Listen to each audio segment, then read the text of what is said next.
NewsNation Chief Washington anchor Leland Vittert joins me now. Leland, thanks for hopping on this morning. I've just been, comparing the two in my mind. We still don't know such a great deal about the July assassination attempt. But here we are, not even 24 hours later, and we know a great deal about what happened and the suspect. Why? What's the difference here?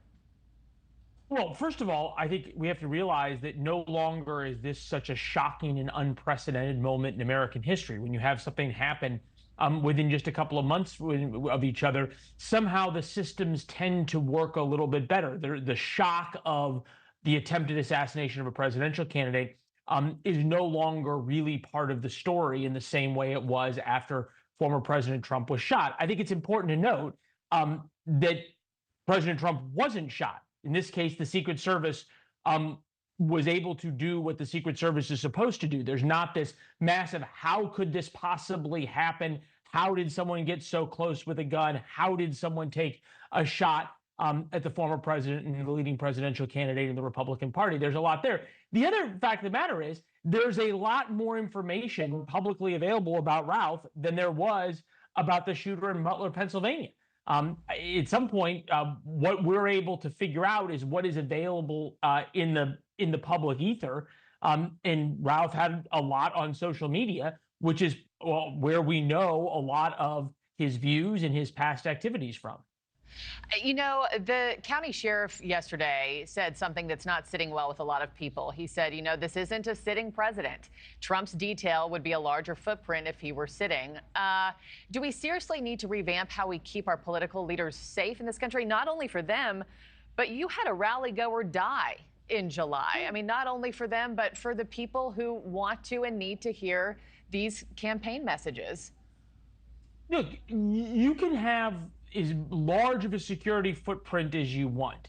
There is no such thing as absolute security. The flip side of that is cost and also impact on the public, right? The current presidents are afforded more security than current vice presidents, who are accorded more security than former presidents. Then there's Secretary of State, Secretary of Defense. Everybody gets a different level of security. The Speaker of the House, who's third in line to the presidency, gets a different level of security.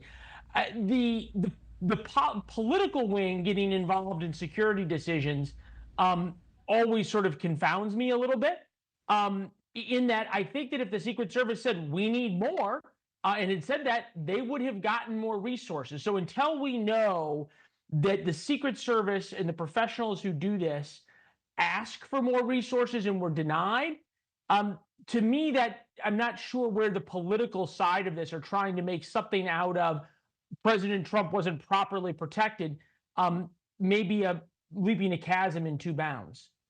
Leland, I'm also getting word in my ear that we have a brand new photo of the suspect right after his arrest that we can pop up on screen here. Yep. Here he is, hands behind his back, cuffs in place.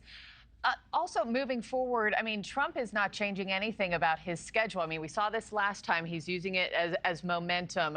Could this give Trump enough momentum, his numbers, fundraising, enough of a boost to ride to an election victory, you think? Or how will this play out?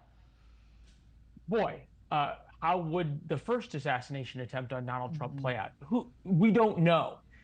This doesn't seem, partly because it's the second time and also because he was not, thankfully, was not shot and appears not even to have been shot at, doesn't sort of have the same effect, right? There's not that picture of him with his ear bloodied and his fist raised.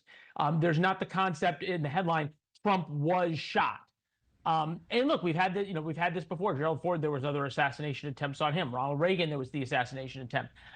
I don't quite know if this changes the narrative. Certainly, the larger media has pretty quickly gotten off this story as the lead story. Politico this morning, it wasn't even in their top two stories, attempted assassination attempt on Donald Trump. So I don't know.